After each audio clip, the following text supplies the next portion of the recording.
Olá, boa noite. O seu Câmera Aberta desta segunda-feira já está no ar. Confira agora quais são os destaques dessa edição.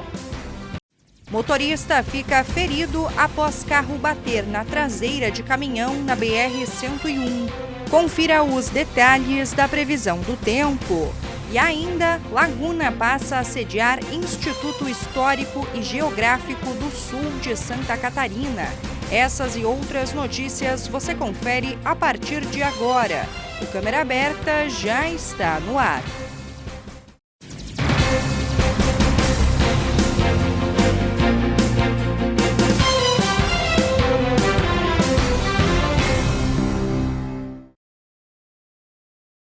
Bom, nós começamos falando de segurança. Para isso, vamos até a redação da UniTV conversar com a repórter Isabel Silva, que traz agora detalhes das ocorrências desse final de semana.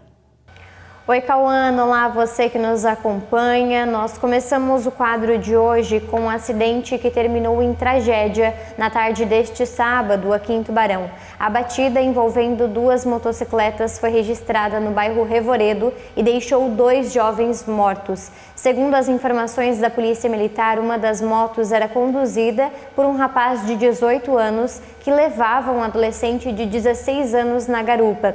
O veículo acabou colidindo na traseira de outra motocicleta ocupada por 2 jovens de 19 e 18 anos. Com a força do impacto, o condutor e o passageiro da segunda moto foram arremessados e morreram no local. As equipes da Polícia Civil e da Polícia Científica foram acionadas para realizar ali a perícia e os demais procedimentos. As circunstâncias do acidente serão investigadas. E ainda no bairro Revoredo, mas na manhã deste domingo, um homem de 36 anos ficou ferido após bater o carro na traseira de um caminhão na BR-101. Quando os bombeiros chegaram ao local, o motorista do automóvel já estava fora do veículo e apresentava ferimentos no rosto. Depois de receber os primeiros socorros, ele foi encaminhado ao Hospital Nossa Senhora da Conceição. O condutor do caminhão não se feriu.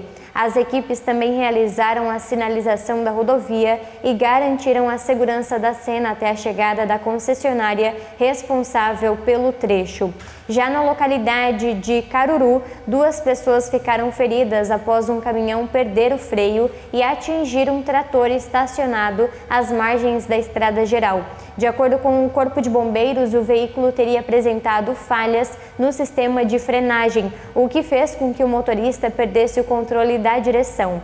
Um adolescente de 16 anos sofreu suspeita de traumatismo craniano e foi levado ao hospital pelos bombeiros. A outra vítima, um homem adulto, apresentava suspeita de pneumotórax e foi socorrida pela equipe do SAMU. Agora mudando um pouco de assunto, mas ainda falando aqui de Tubarão, um homem de 20 anos foi preso por tráfico de drogas e resistência no bairro Passagem. Segundo a Polícia Militar, ele era monitorado em uma área conhecida pelo comércio de entorpecentes quando foi flagrado realizando uma negociação. Durante a abordagem, os policiais apreenderam 10 porções de crack, dinheiro em espécie, um celular e uma lanterna. Ao receber voz de prisão, o suspeito resistiu e precisou ser contido pelos agentes. Após passar por uma avaliação médica, ele foi encaminhado à delegacia. E já na madrugada desta segunda-feira, uma ação da Polícia Militar terminou com a prisão de um homem de 19 anos e de uma mulher de 26 anos no centro de Tubarão. Os policiais já tinham informações de que o rapaz estaria envolvido na entrega de drogas e passaram a monitorar o veículo em que ele estava. Durante a abordagem, foram encontradas diversas porções de cocaína prontas para venda, comprimidos de êxtase, maconha e 3 aparelhos celulares. Parte da droga estava escondida com a mulher que acompanhava o suspeito. Os 2 receberam voz de prisão e foram conduzidos à delegacia de Polícia Civil, juntamente com todo esse material apreendido e o veículo também utilizado ali na ocorrência. Olha, Cauana, por enquanto essas são as principais informações aqui direto da redação da UniTV. Eu volto com você aí do estúdio. Obrigada, Isabel. Olha, mudando de assunto, hoje é Dia do Amigo. E para falar sobre isso, chega agora o psicólogo, filósofo e professor Matiola. Hoje é o Dia do Amigo. Quando somos crianças, fazer amigos parece fácil. Mas na vida adulta, manter essas conexões exige esforço. A psicologia explica que a amizade é um dos maiores fatores de proteção contra a depressão e o estresse. No entanto, com a correria do trabalho e da família, acabamos deixando os amigos para depois. Saiba que a amizade não precisa de horas de conversa todos os dias. Ela vive nos pequenos gestos de lembrança. Que tal aproveitar hoje para mandar uma mensagem ou fazer aquela ligação para alguém que você não fala há tempos? Cultivar amizades é cultivar a sua própria saúde emocional. Obrigada, Matiola. Nós vamos para o intervalo, mas não saia daí que a seguir tem previsão do tempo e vamos falar também sobre a liberação parcial da Ponte Anita Garibaldi em Laguna. É já já.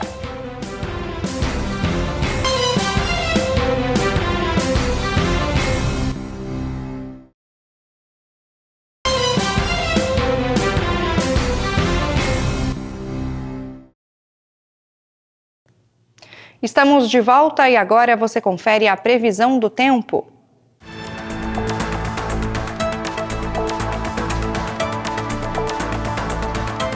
Na terça, o tempo ficará estável em toda a região da Amurel, com sol entre nuvens e possibilidade de chuva no fim da tarde.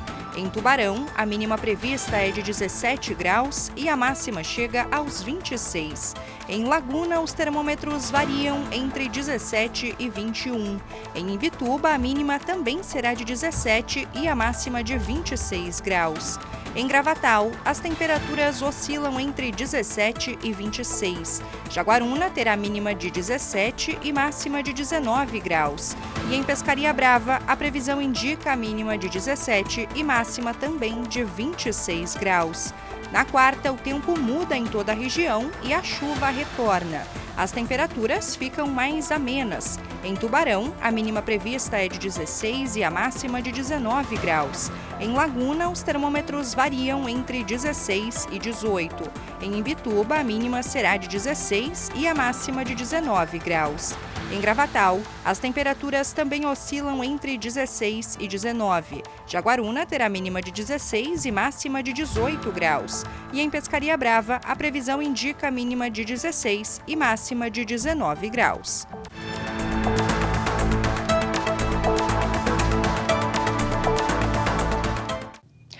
Olha, e depois de uma semana de transtornos, a Ponte Anita Garibaldi, na BR-101, em Laguna, foi parcialmente liberada para o trânsito ontem. A liberação parcial da Ponte Anita Garibaldi melhorou significativamente o fluxo de veículos na BR-101. Com o tráfego passando pelas faixas centrais da estrutura, motoristas voltaram a utilizar a travessia, reduzindo a sobrecarga sobre a ponte de Cabeçudas e diminuindo os congestionamentos registrados nos últimos dias. Mesmo com a circulação restabelecida, a Via Costeira afirma que o trabalho de monitoramento segue em ritmo intenso. Equipes de engenharia permanecem na ponte realizando inspeções, acompanhando os dados dos sensores instalados na estrutura e avaliando o comportamento da obra com o retorno do tráfego. Então, assim, as pessoas, os nossos técnicos, pessoas que vão trabalhar na obra vão continuar acessando por dentro da obra. Novamente, vocês vão ver pessoas trabalhando na Anita Garibaldi. Os trabalhos continuam. Nós vamos olhar, vamos verificar quais são as necessidades da obra, se precisa de mais reforço ou não. Estamos estudando, com o tráfego liberado, serão feitas novas coletas para verificar realmente, garantir que está tudo ok, qual é a necessidade de um reforço futuro. Então vão continuar trabalhando. Então vocês vão ver as pessoas trabalhando lá. Não se assustem, isso vai ser normal mesmo. Apesar das avaliações realizadas desde a identificação do problema, a Via Costeira afirma que ainda não foi possível determinar exatamente o que provocou o rompimento dos cabos registrados na ponte. Os engenheiros trabalham com diferentes hipóteses, mas, até o momento, nenhuma delas foi confirmada.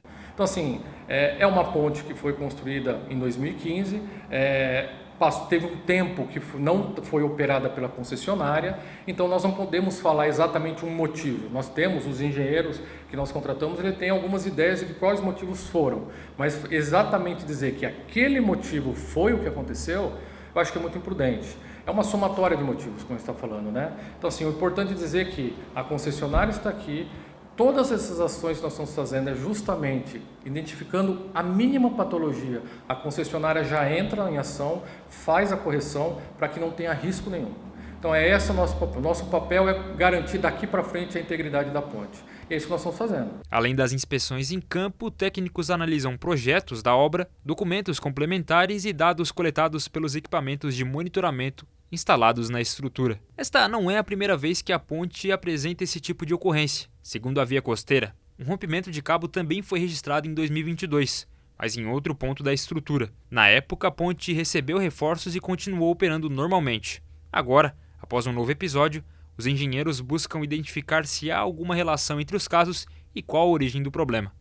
Depende muito das ações que tem sobre a obra, né? Você tem, assim, tem diversos fatores que podem acontecer na obra que pode trazer prejudicar a integridade da obra. Tem obras novas que você, com uma batida, com uma situação adventa, você pode trazer um risco para a obra. Como eu falei, a Anita Garibaldi, a gente não consegue determinar exatamente o que está trazendo essa situação que ocorreu agora. O importante qual que é o nosso foco? O nosso foco é trabalhar para garantir 110% de segurança, verificar agora que aconteceu essa patologia, essa nova patologia em 2025, 2026, fazer com que a gente projete um reforço para não ter mais esse tipo de problema. Então esse é o nosso foco agora. A empresa reforça que a ponte permanece segura para a operação parcial iniciada neste domingo e afirma que neste momento não há previsão de uma nova interdição total. Caso os estudos indiquem a necessidade de reforços adicionais, a expectativa da concessionária é executar os serviços sem interromper completamente o trânsito. Enquanto isso, o monitoramento da estrutura seguirá em tempo integral, até que seja identificada a causa do rompimento dos cabos e concluídas todas as avaliações técnicas. Bom, nós vamos agora para mais um intervalo, mas não saia daí que a seguir vamos te mostrar a criação do Instituto Histórico e Geográfico do Sul Catarinense. É daqui a pouquinho, câmera aberta, volta já.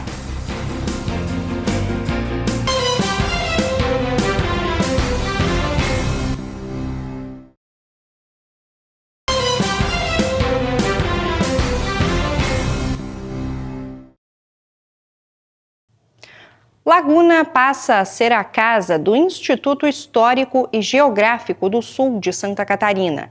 A entidade foi oficializada no sábado e terá a missão de preservar a memória e a identidade de 45 municípios da região. Pesquisadores, historiadores, professores e representantes de diversas cidades do sul catarinense se reuniram neste sábado em Laguna para a fundação do Instituto Histórico e Geográfico do Sul de Santa Catarina.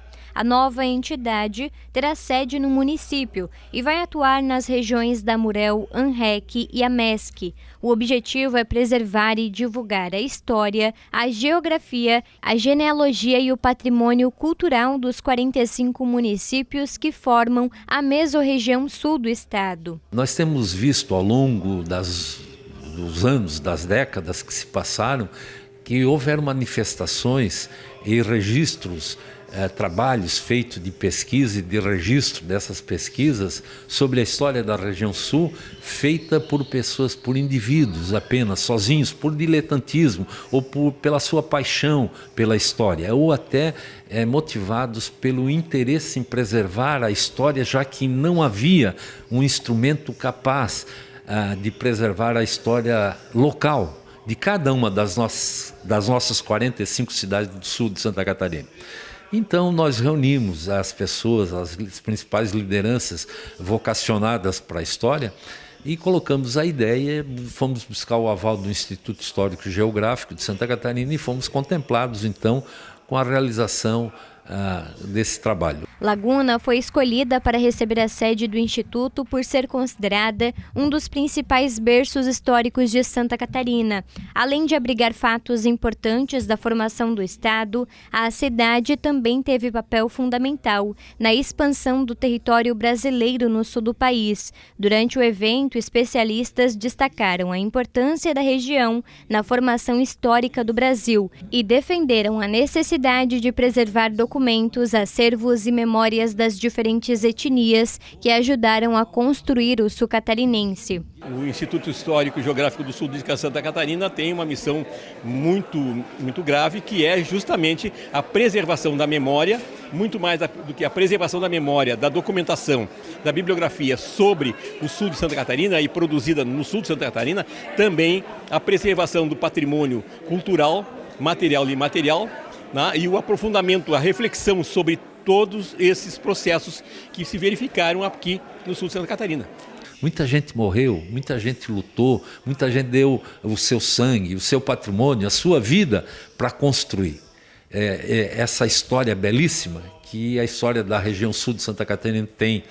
Não apenas na consolidação do território do Rio Grande do Sul, mas também na consolidação da criação das próprias cidades de origem italiana, cidades de origem alemãs. Nós tivemos aqui letos, poloneses, japoneses, ucranianos, russos, tivemos diversas etnias que formaram essas cidades, e isso precisa ser resgatado. E a gente fica muito contente em ser em Laguna, né? Que é o berço também de parte desse crescimento institucional regional do sul de Santa Catarina, bem como do Brasil e também do Mercosul. A programação também contou com palestras sobre a formação cultural e histórica do Estado. Para o jornalista e historiador Moacir Pereira, a criação da entidade representa um marco para a região. Porque Laguna, digamos, é a mais histórica do nosso Estado.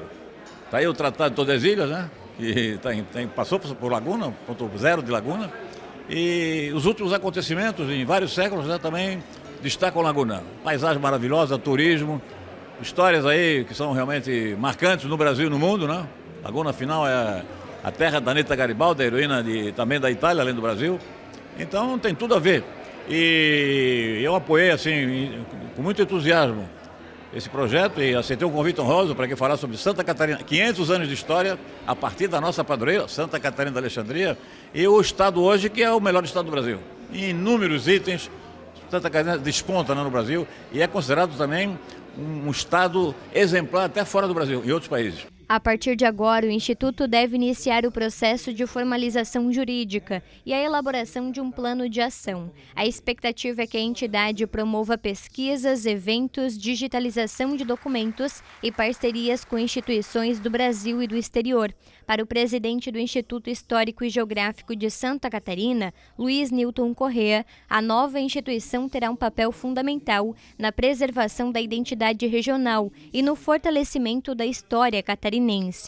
A própria consolidação do Estado, territorial, geografia, ele passa pela atuação do Instituto Histórico. E daí por diante, a construção da identidade catarinense, os estudos sobre identidade, sobre história catarinense, são todos obras, muitos deles são obras do Instituto Histórico. Então é uma instituição centenária, 130 anos, que tem um acervo magnífico, com sede lá em Florianópolis, seja de bibliografia, fotografias históricas, inclusive do nosso site tem lá 3.000 fotos históricas livres e disponíveis para toda a gente consultar, e atuamos em todo o estado. Agora surge o Instituto Histórico e Geográfico do Sul de Santa Catarina, que auxilia o Instituto Estadual nesse trabalho de preservação da história, de identificação das nossas características culturais e da própria construção da identidade catarinense. Bom, o Câmera Aberta de hoje fica por aqui. Outras notícias lá no nosso portal unitv.com.br. E para reassistir essa edição ou as nossas reportagens, basta acessar o canal do YouTube ou o nosso perfil do Instagram, lá no @unitvsc. Muito obrigada pela sua companhia, tenha uma ótima noite e até amanhã.